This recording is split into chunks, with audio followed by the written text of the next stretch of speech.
been extremely bored without the UFC the last few weeks, so I've been thinking, why don't I make a YouTube channel where I go over some picks, and we might be able to get some beginner's luck. So here we go.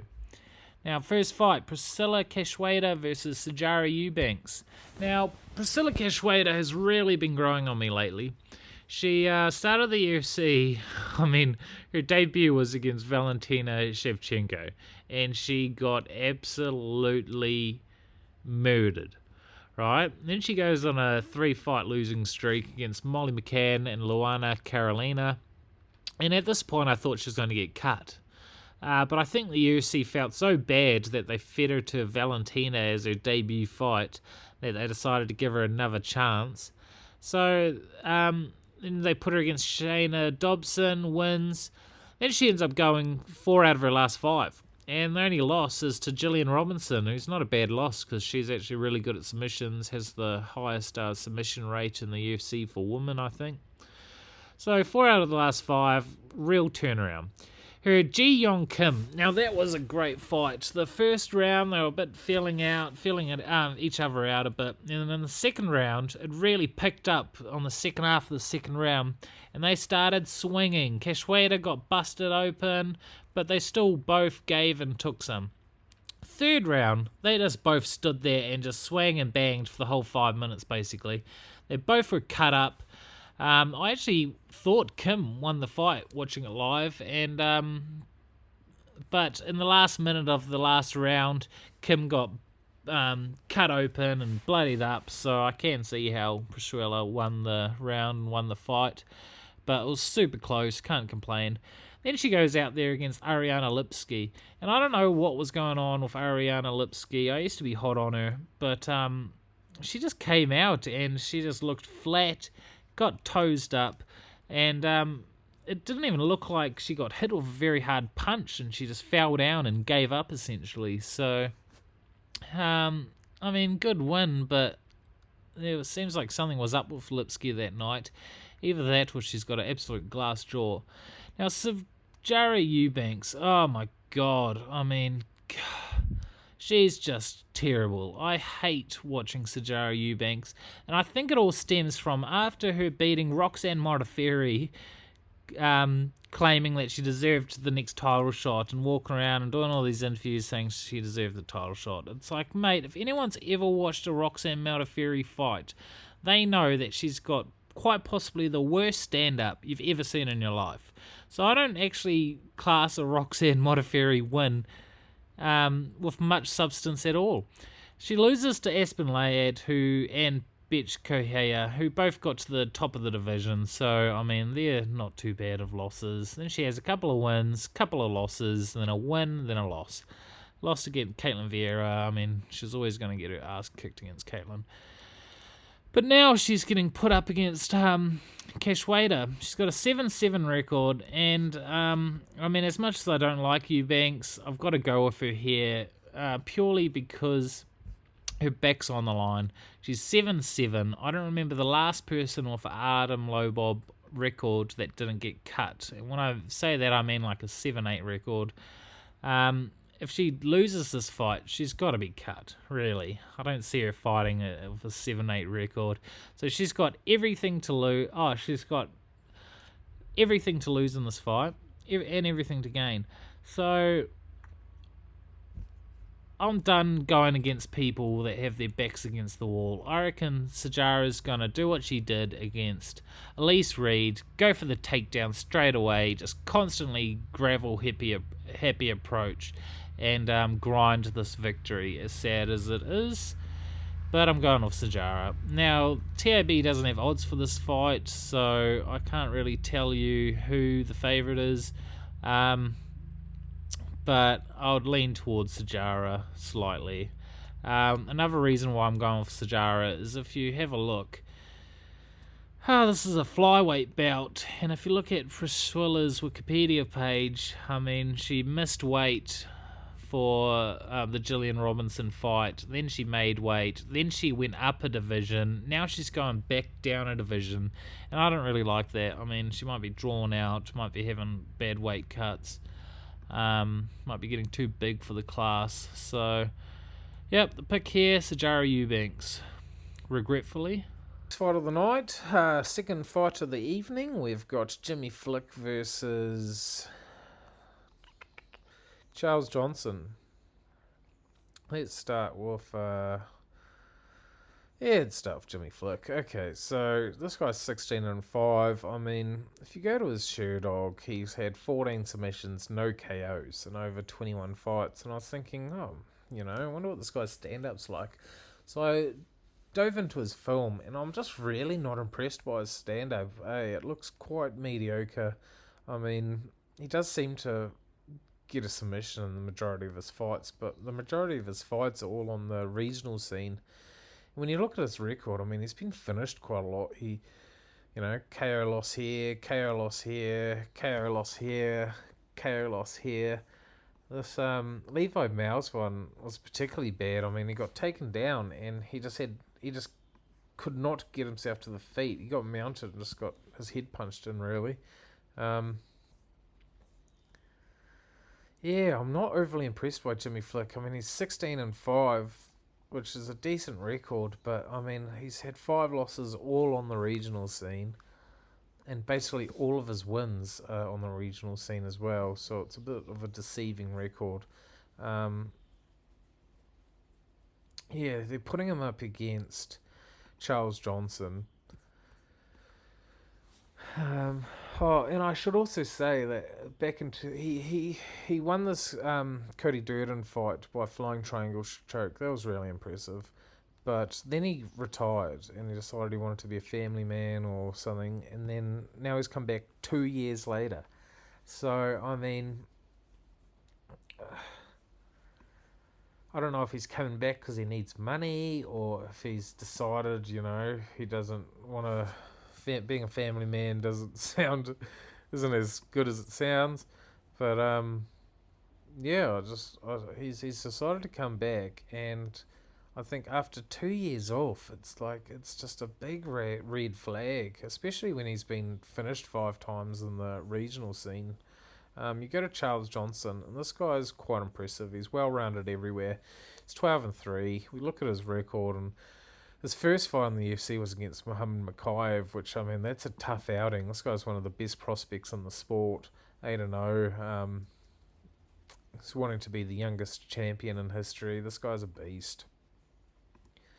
In that fight, Muhammad Makayev was just relentless, constant takedowns, just didn't get off him for the whole 15 minutes, and Charles Johnson actually impressed me by managing to scramble to his feet, get himself standing back up many times, and not letting Muhammad find a finish like a choke on him, so I was quite impressed by that. And then they put him up against Zhalgas Zuma Gulov, and he wins a split decision. It was a purely stand-up fight. I mean, Zhalgas went for one takedown in the first round. He defended that pretty well, and then they just had a close stand-up fight. It was actually quite weird because Charles Johnson poked Zhalgas in the eye, kicked him in the dick like 3 times, still didn't get a point taken. Zhalgas kicked Johnson in the dick. I mean, there's a lot of fouls in that fight, but either way, it was a close stand-up fight. Showed a lot of skill on the feet. So between these 2 fights, with him showing his ability to get up from the ground and to defend takedowns as well as having decent stand-up, I really favour him against Jimmy Flick. I mean, Jimmy Flick just doesn't impress me anywhere, to be honest with you. We go to the TAB. I mean, Charles Johnson, it's $1.24. Jimmy Flick's $4.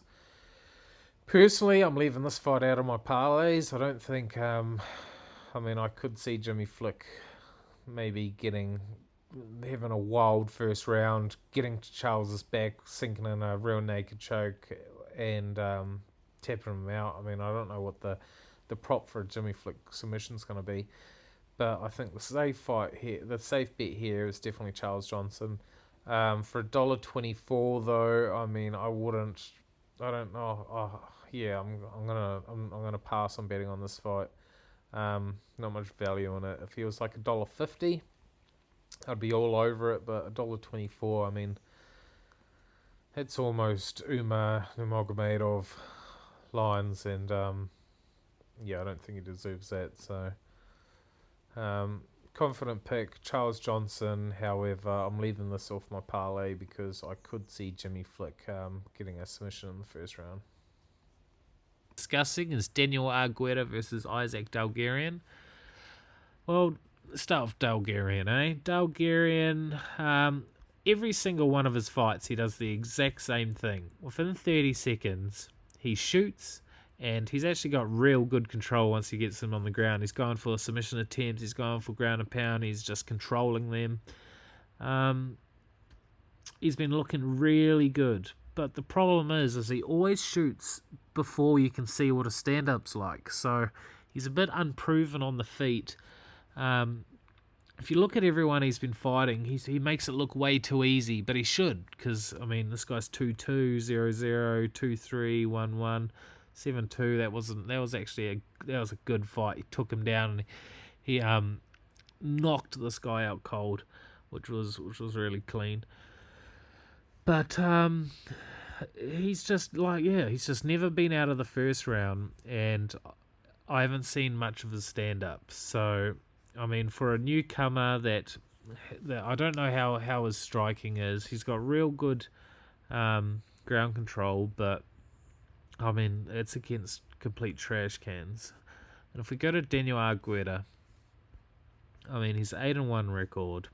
Same height. They're both 170, 5'7". But Dan just looks way more filled out and just way more jacked.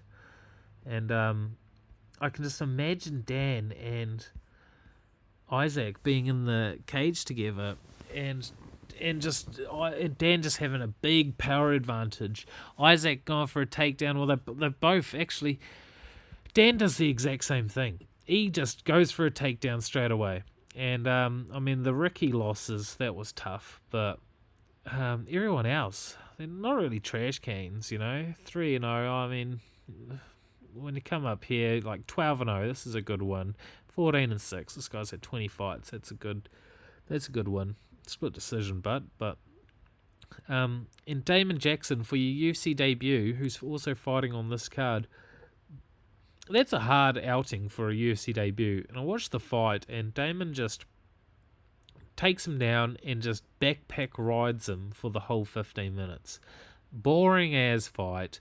Just wrapped his legs around him and just didn't let go for 15 minutes. Same thing every time. But what I like about Daniel is that he had a 25-minute decision with Diego Silva. And in all of his 3-round fights that he's had, he just looks really. He looks like he's got ready for another couple of rounds. He's got a real good gas tank. He's explosive. He does the same thing as Isaac. He just tries to take them down straight away. But when I see Isaac and Dan, I just see one guy with more power, one guy with more experience, one guy with decent striking, and you've seen his striking. One guy that it's confirmed to have a good gas tank, and then Isaac, there's just too many questions. I mean, a UFC debut, there might be UFC jitters, never a fight not leaving the first round, not seeing a stand-up. There's just too many questions for Isaac, and I mean, I'd like to jump on the hype train before he gets his first UFC win, but I just reckon Daniel's going to be hungry after tasting defeat in his debut. He's going to be ready to make a statement, and I think Daniel's definitely a confident pick here. If we go to see what the TAB says, it says Isaac $2.60 and Daniel Argueta $1.47, $1.50. So I think that's actually quite good money for Daniel. I mean, you always want to chuck like a 3-1 underdog in a parlay, but no, I think Daniel's quite a safe bet here. I'd say I'm pretty confident with it too. I'd go Daniel $1.47, good money. All right, the next fight, which quite confident on the pick, but not excited for the matchup at all, to be honest with you. It's Carlos Hernandez. This guy is a stand-up fighter through and through. He's 8-1. We've seen him twice, once in the UFC, once in the Contender Series. He's fought, no competition get into the UFC, but then he gets to the Contender Series and he wins a purely stand-up split decision, razor-thin decision against this Daniel Barres guy. And then they let him in the UFC and they put him against Victor Altamirano, who's a good stand-up fighter, and they just sit there and they have basically a stand-up war for 15 minutes. He wins another split decision. So he's only gone against complete stand-up fighters. Both fights, he's barely edged a split decision. Now they're putting him against Alan Nascimento. Now who's this guy? You click into him. He's 19-6. Doesn't have the best record, but he's been fighting ever since 2011, 2012, really. He goes on to the Contender Series in 2018, loses a split decision to Julia Paiva. And I mean, Julia Paiva is a top 10, top 15 bantamweight. He might have been knocked out of the rankings now, but it's not too bad of a loss. And then he takes 3 years off. He trains with Charles Oliveira, honing his skills, comes back on the regional scene, beats this guy by rear naked choke in the first round, and then it's not really an impressive win, but then they put him up in his UFC debut against Tager Elanbekov. And this guy's really good, actually. It was a real back and forth fight. It was a close split decision loss. He was good with scrambles. He was, trying to control on the fence, constantly going for submissions. I was really impressed, actually, and I could have seen the decision go either way. Then they put him up against Jake Hadley. So this guy has not had an easy UFC run at all, because Tigger, he's an up-and-comer that the UFC wanted to win. Then Jake Hadley, this guy's 8-0, and if you know anything about this guy, he's a great prospect from England. He's like a brash Englishman, and it was in the UFC's best interest of this guy winning his debut. But for his debut, they put him up against Allen. Allen just grinds him for 15 minutes straight, uses all his grappling, and gets an easy victory against Jake Hadley. So that was actually really impressive. The last 2 fights, I've just seen Allen just work on his wrestling, just go for the wrestling. He's just a grinder, non-stop, never stops. Now they're putting him up against Carlos Hernandez, who's basically solely a striker from everything I've seen so far. So it's going to be this guy, Allen, who just likes to grind on you,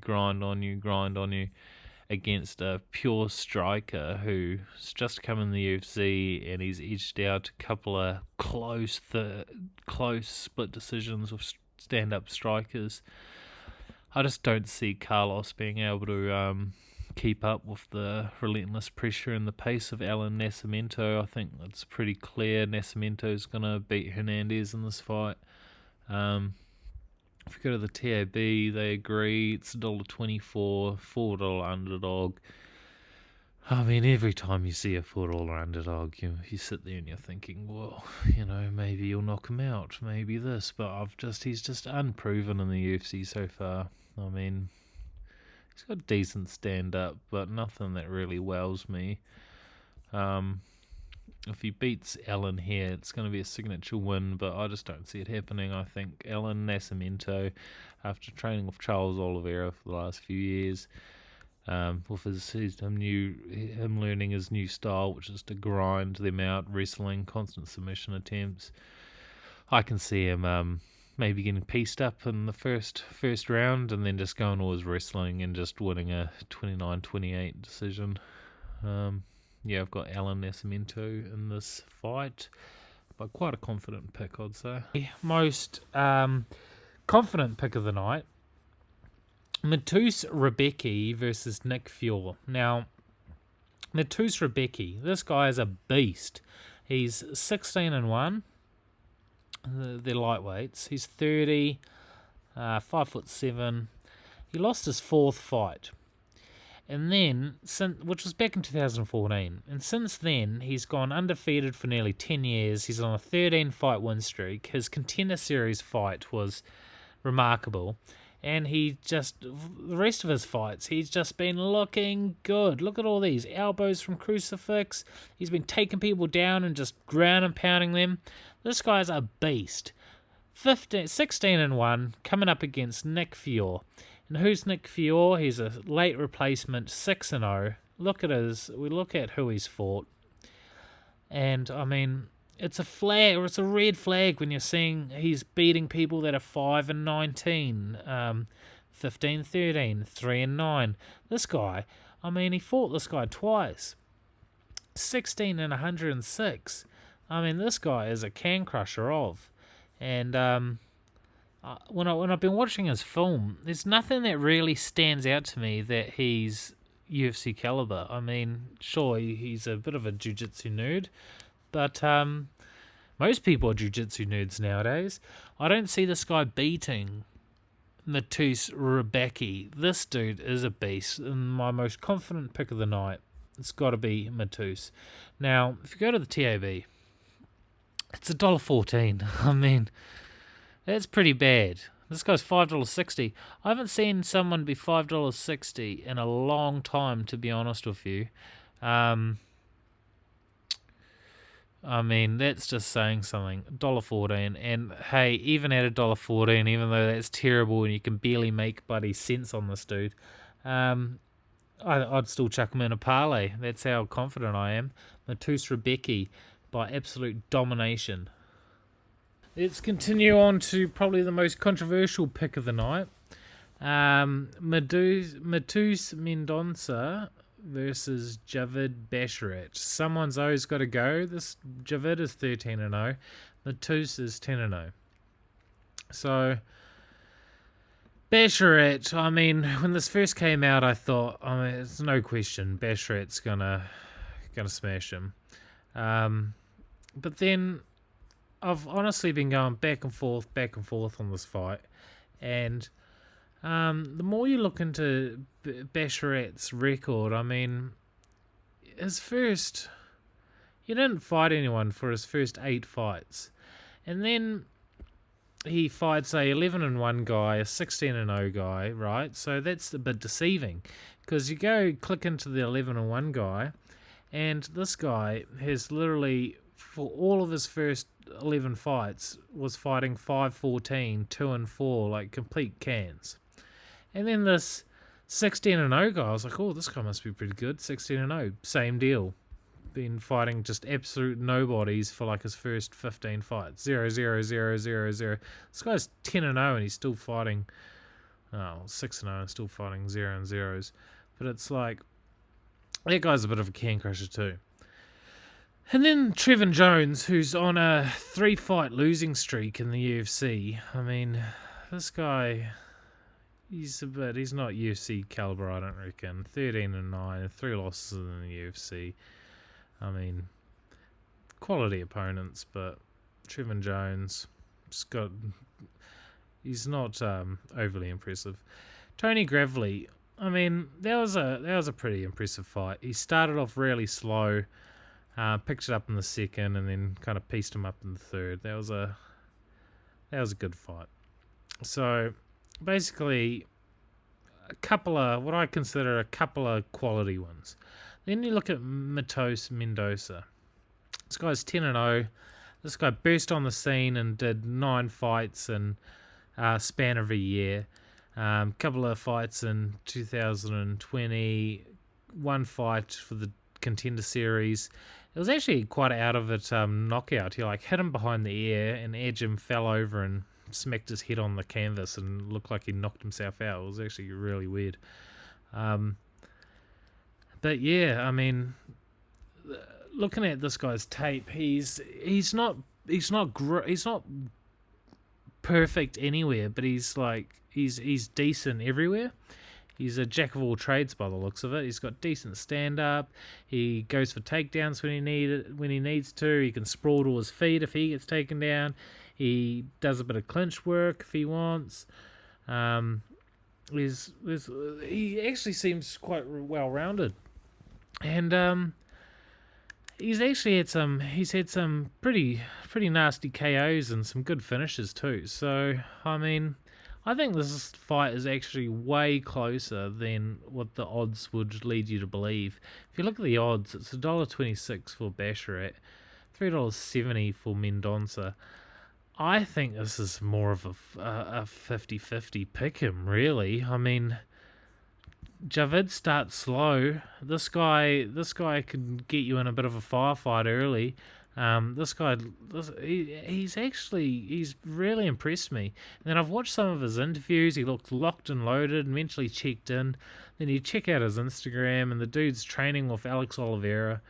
He's got a little catchphrase. He's got some swag to him. He's a good fighter. I actually like Matus Mendonça here, and probably for the most controversial pick of the night, I'm actually taking him over Javid Basharat. It's going to be the coming out party for old Matus, the second Matus of the night. This next fight is by far the fight I'm most excited for on the whole card. It's Abdul Razak Al Hassan versus Claudio Ribeiro. Now, Abdul, he came out in his UFC when he first started the UFC, and he looked like the next big thing. He knockout, then he lost a really close split decision. Knockout of Sabah, which was controversial. And then he rematched Sabah Hamasi and knocked him out cold. Then he goes up against Nico Price when Nico was, back then 12-1. Knocked him out cold. And then he goes on a 3-fight losing streak. So, and in between that, Chaos William knocks him out cold with a dirty straight right, and he just locks up. It's one of those KOs where you just fall over and your body locks up.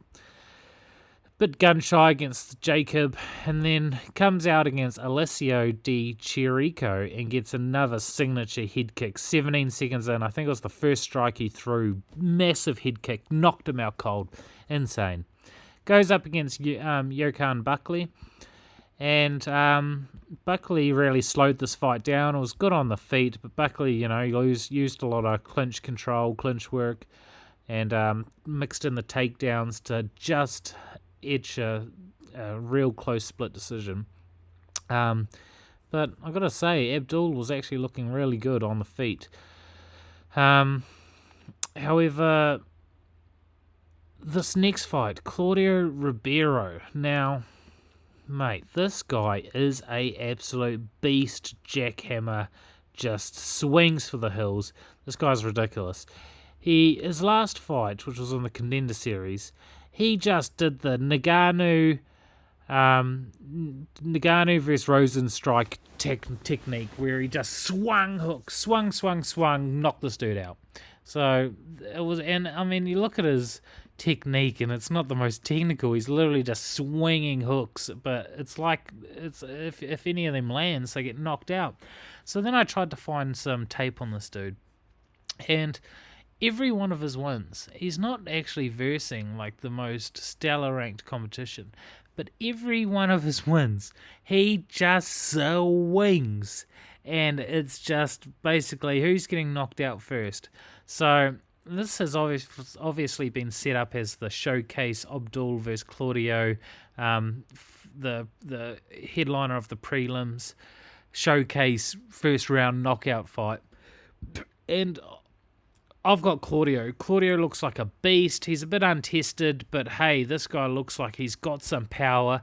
Abdul's been knocked out before, and if Abdul knows what's good for him, he'll take a book out of his Buckley Round 3 book, a page out of his Buckley Round 3 book, and he'll go for takedowns and just try and make this a boring fight.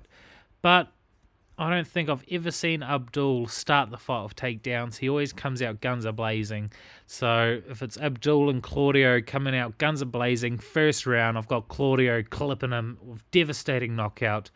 Welcome to the big show, Claudio, and I can't wait to see more of him. Right, and another fight I'm extremely looking forward to. Umar Nurmagomedov versus Raoni Barcelos, right? 17-3 Raoni, Umar 15-0. So Nurmagomedov is exactly who you think he is. He's Habib's younger cousin, and he's like what is he? He's in bantamweight. He's a division down, but he's like a Khabib 2.0. He's got incredible striking and incredible wrestling. So it's like he's the real deal. I think he's definitely going to be a title contender. It's out of it that so many people from the same area and the same family and just the same coach can just be so good. It's like, I don't know, mate. It's ridiculous. You look at all of his fights in the UFC and he's just dominated. I mean, he's looked amazing. His striking, his takedowns, his scrambles, everything. I mean, he beat Saeed Yokub, who this dude is an absolute beast from the other weekend. He just lost to Saeed Nurmagomedov. This guy's the dude that loses to Nurmagomedov's. So this is basically Habib's cousin, and it's as good as you'd think he'd be. Go to Raoni Barcelos, and this guy should be 18-2, I reckon. I mean, he had a close fight with this Timur Valiev dude. Lost it, but it could have gone either way. Majority decision. Could have been a split decision. It was that close. This guy's pretty good. He seems to be good everywhere. He's like what I keep hearing is he's like a 5 times Brazilian wrestling champion. So, I mean, he's no joke when it comes to wrestling. It's just like, how good is Brazilian national wrestling compared to Dagestani wrestling? It's like, oh, mate, and this is Khabib's cousin. You'd think it's the best of the best Dagestani wrestling. So it's like, oh, I mean, this guy's beat Saeed Nurmagomedov, who he's not Habib's cousin, but this guy is an absolute beast, and he's 17-2 record, so that's an unbelievable win. This Timur dude would have been an unbelievable win, but he lost a majority decision. I think that, I mean, Raoni, he's got a decent chance as a dog, but I mean, how many times have the Nurmagomedovs lost in the amount of times we've bet against them, and how many years? Never. So it's like, I feel like your money's just vanishing at this point if you're betting against these guys. I mean, you can hope for the Islam Makhachev moment, and I hope that I hope that it happens so that this guy can become like the Nurmagomedov Slayer, the Saeed and the Umar Nurmagomedov Slayer, get some sort of funky nickname. But I just don't see it happening. I mean, Brazilian national title or not, Umar just looks unbelievable. And I think he's going to be a real title threat by the end of this year. So my pick is Umar. If you look at the TAB, Umar's $1.17, Raoni's $4.80, so that's really wide. I mean, I don't think it should be. I think he should probably be like a $3.50 underdog, not a $5, not a $5 underdog. But I mean, Umar's worth betting on. Well, I mean, for that price, not really, but I mean, he's a safe bet basically. So my pick is Umar. However, I'm hoping Barcelos with the upset for the Nurmagomedov Slayer nickname. Alright, this fight actually gives me a headache whenever I think about it. It's Caitlin Vieira versus Raquel Pennington. Let's start off Pennington. Oh my god. 14-8. She's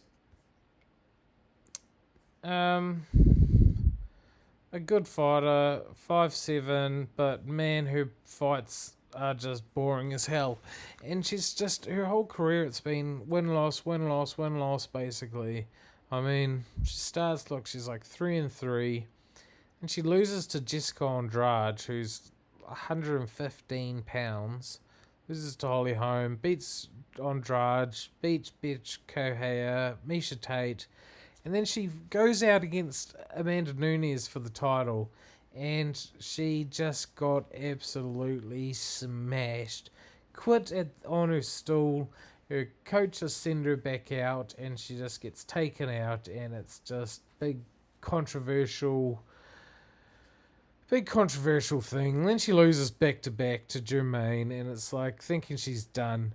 Then she comes out and she beats Irene Aldana, split decision, loses to Holly Holm. So if there wasn't a split decision, this could have been a 4-fight skid. And here she's fighting like the best of the best. And now she's fought a lot less competition than she was for this span, and she's on a 4-fight win streak. So she's sort of put herself in the position where she's like just under the best in the division, but she's not good enough to beat them, basically. Then we go to Ketlin Vieira, and this chick, I thought she was a smoker. She was going to be the next champ, to be honest with you. She comes out, she wins 10 fights in a row, and then she just gets knocked out cold in the first round by Irene Aldana. And it's like, alright, that definitely puts a halt to her rise. And then what? She has 4 cancelled bouts in a row, comes out against Sajara Eubanks, and wins that because Sajara sucks. Then she loses to Yana Kutinskaya. It's like, since when can Yana Kutinskaya beat Ketlin Vieira? But it happened, so whatever. Then she comes out and she beats Misha Tate and Holly Holm back to back. So it's like, she looked unbelievable, and then she's looked unbelievable if you just close your eyes to these 2 hiccups. Now she's fighting Raquel Pennington. I think this is probably gonna. I'm going with Ketlin. I don't think she's gonna have another hiccup this one. I think she's somehow gonna win a split decision. Raquel's gonna try and make it a boring fight like she does every one of her fights, but hopefully Ketlin can try and counter that by taking her out. I don't know how she's going to do it, but oh mate, the more I think about it, I just think Raquel's going to make it a boring fight and just press her up against the cage. But then again, the judges have been scoring against that lately, so maybe that's not such a viable strategy as it has been for Raquel Pennington.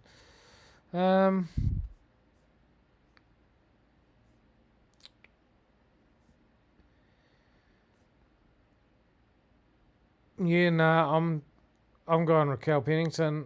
I've changed my mind. I reckon Raquel Pennington's gonna do it. Ketlin Vieira is gonna have another hiccup. I don't trust her. After her losing to Yana Kutinskaya by decision, it's like, I can see you losing to Raquel Pennington. Michelle and Holly Holm are both washed up now that I think about it. Yep, I'm changing my mind, going with Raquel Pennington. What's the odds on this fight? We've got $1.90 Ketlin Vieira, $1.87 Raquel. It's a pick 'em. Oh, that makes sense. Well, I was going back and forth then. Okay. Yeah, I'm going with Raquel Pennington, spoiling the party.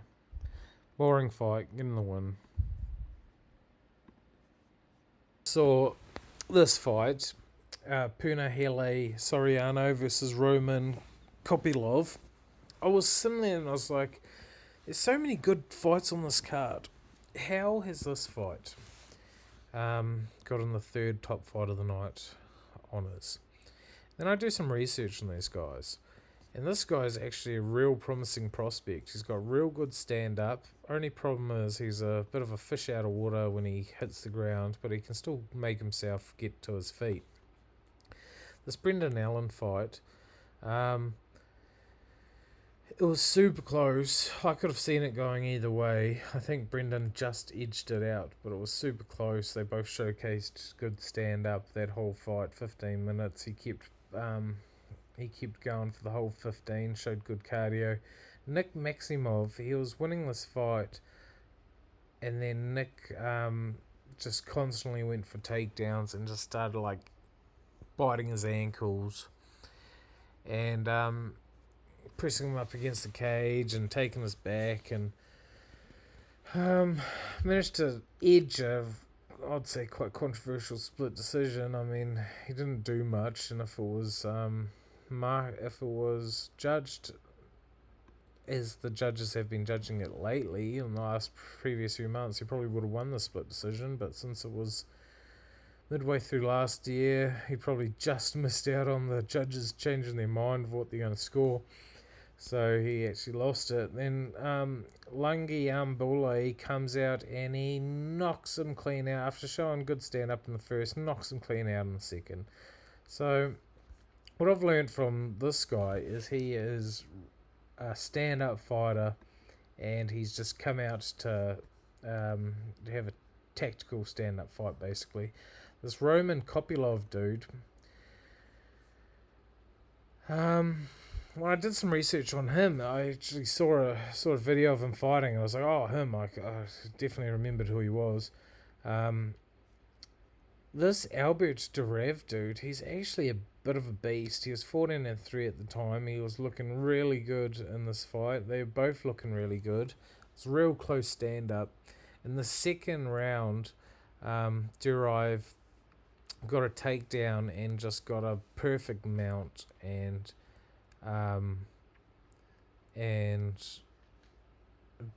he just couldn't get shook off, and he just absolutely pummeled Roman Kopylov while Kopylov was completely mounted, and he just got absolutely pummeled. And he shows a warrior spirit coming out in the third and finishing the fight strong, but for the beating he took, it really showed, what a warrior he was. He came out and he versed Alessio Di Chirico. That was a real good, entertaining fight. It was a showcase stand-up fight. He ended up knocking him out in the third round. And now it's coming up against Punahele Soriano. Well, these guys are both complete stand-up fighters, so it's just going to be an on-the-feet, technical fight between the two. And to be honest, I'm liking Roman Kopylov in this fight. I just think he's more slick. He's more technical. He's probably faster. He might not have the one-shot knockout power like Soriano, but no, I feel like Roman's got it here. Let's see what the odds are. Right, 230 for Roman, 158 for Soriano. So yeah, I really like Roman as the underdog here. I think that he's got slick stand-up. I mean, Punahele Soriano, he's got good stand-up too, but he's more of a... He's not going. I don't see him throwing anywhere near as much volume as Kopylov, and I think Kopylov's just going to outpoint him at the end of the day. I think 230 is good money. Dan Ige versus Damon Jackson. Right, now this is a hard fight and it's not a hard fight to see who's going to win, because you look at Dan Ige, 15-6. He's on a big skid. He's lost 3 in a row. He's lost 4 out of his last 5. I mean, he's versing the best of the best. Calvin Kattar, Chan Sung Jung, Josh Emmett, Morvazar Evloev. He's versing real good competition, but he's just losing to all of them. And mate, you got to have some of your confidence crushed after just having so many tough fights in a row and just losing back to back. And then if you go all the way back to start of 2020, these are both split decisions. So you could have some people out there saying, and it's not me, but some people could be out there saying he's won one of his last 7 fights, because they'd think that these split decisions were robberies sort of things. So it's like, well, he's actually having a real rough go at the top echelon of the division, to be honest with you. And when you see him matched up with Damon Jackson, it's like he has not been. It's like the UFC trying to get rid of him. You go to Damon Jackson, and he's 22-4. He's not got the. He's got a great record, but I mean, he lost to Elliot Taporia. Like, there's no shame in that. This guy's more than likely going to be the next champ. All these guys are really good, 19-0. The guys he's losing to, but he makes these fights unbelievably boring. He's kind of like the Raquel Pennington of the male division, to be honest. Pat Sabatini, that was actually a ground and pound, so it sort of contradicts me first round. But, I mean, this Daniel Argueta fight, he just backpacked him for 15 minutes straight. And if he can do that to Daniel Argueta, and just, if he just doesn't care about any booze, anything, I mean, I can see him just doing it to Dan Ige, slowing down the fight, wrapping him around him, and Dan Ige just trying to crawl to his feet for 15 minutes. Boom, he's lost 5 of his last 6, arguably 7 of his last 8, and the UFC are cutting him. Sorry, Dan Ige, but fuck, off to the PFL. If you look at the Dan Ige odds, it's $1.78 Dan Ige, $2 Damon Jackson. I reckon Damon Jackson's good money for $2 for sure. I'll definitely chuck Damon Jackson in some parlays. Alright, for the main event, we've got Kelvin Gastelum versus Nasruddin Imavov. Alright, this should be a great fight, this one. Let's go to Kelvin Gastelum. And Kelvin is just, oh my gosh, it's like YNW Melly level of wasted talent, right? This guy was a beast at 170. Absolute beast, but he couldn't lose weight, and it always looked like he could lose more weight, but for some reason he just struggled making the weight. So he goes up a division, and he just gets absolutely manhandled by Chris Weidman. Chris was way too big for him, and he couldn't do anything basically. So then he gets a fight with Michael Bisping, like a week or two after Michael gets choked out by GSP, knocks out a half fucking recovering, half blind Michael Bisping, comes out, wins a split decision against Ronaldo Souza, and everyone's like, oh my god, this is his weight class, this is where he should be. And now he's just like Israel Adesanya fight, unbelievable fight, but it's still a loss. Darren Till, a loss. Jackie Manson, that was tough to watch. He was just taken down and just fell into a heel hook, which you hardly ever see, and it was just over like that. That was a weird fight to watch. Beats Ian Heinisch, and Ian Heinisch is like, he's a good fighter, but he's not the top of the top. He's not at top echelon. Robert Whittaker, Jared Cannonier. So he's been fighting, and then look, he's been booked with Dricus du Plessis, who was on a rise. He's just getting fed to contender after contender, really. So, I mean, Calvin, fuck, I wish he just went down to 170, sorted his weight out, but now he's waited way too long, and the last time he looked good was what, 2018, 2017? That was 5-6 years ago. So it's like, I can't be banking on a dude that looked good 5-6 years ago. I've got to look at his recent fights. He's just been losing. And Nasruddin Imavov, this dude is like the next guy the UFC are behind. They want to pump him up for the French fans that are all watching the UFC. He's like the next big French star.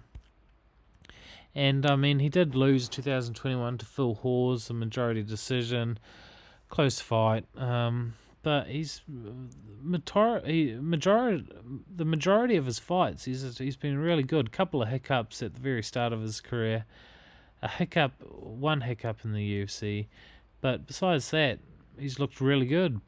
So I think the UFC have put this guy against Calvin because they know that he's way bigger than Calvin. What is he? 6'3", 75-inch reach. What's Calvin? 5'9" off a 71-inch reach. Like, I think Calvin's just gonna get picked apart this fight, to be honest, and it's gonna be losing 6 of the last 7, and Calvin, sadly, back-to-back co-main main event. Calvin's also going to the PFL, I think. If we look at the TOB odds, $1.45, $2.65. Yeah, so Calvin's a considerable underdog. I agree with this. I think that's actually quite good money, $1.50. I think when I first placed a few of my bets, it was basically bang on $1.50, but it's $1.45. I think that's still good money. I think he's the fresh, young fighter with momentum behind him. I think that's a good pick. Nasruddin Imavov. The first video, I thought I should probably go through and make a multi for you guys. So, my real confident picks would be Daniel Argueta, $1.47. I feel like that's got good value.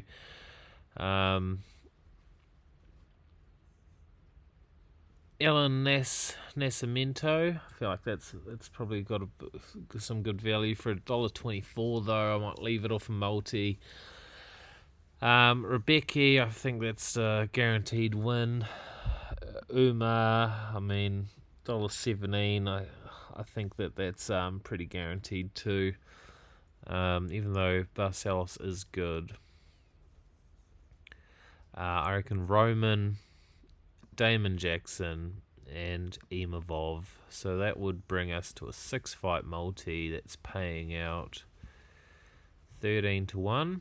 $10 brings in $130. 6-fight multi, pretty confident in all the bets. If I wanted to go a little bit wild, I'll do the 13. It would go from 13, and I'll just chuck in the second Matus of the night, Mendoza, to upset Basharat, and this is a bit of a Hail Mary, but that would take it all the way to nearly 50-1 odds. So if you're feeling frisky, you can chuck $10 on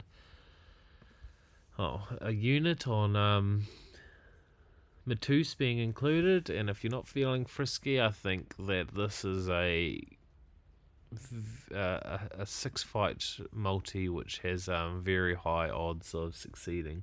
So thanks for listening. If you came through and watched my whole video, I mean, this is my first time doing this. I need to learn how to set up my YouTube channel and edit videos, and I've got some ideas for what I want to do to try and make this channel separated from the pack. However, I need to figure out how to do it. I need to learn how to use this new laptop I've got a bit better, and in the meantime, let's all just have a good time watching the card this weekend.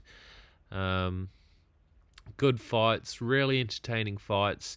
The more I looked into the fights, the more it got me excited, and this has been fun. I've enjoyed it. So I'll see you on the next card, make some more picks, and we'll go over the results, and we'll see what my first week picking ended up coming out to.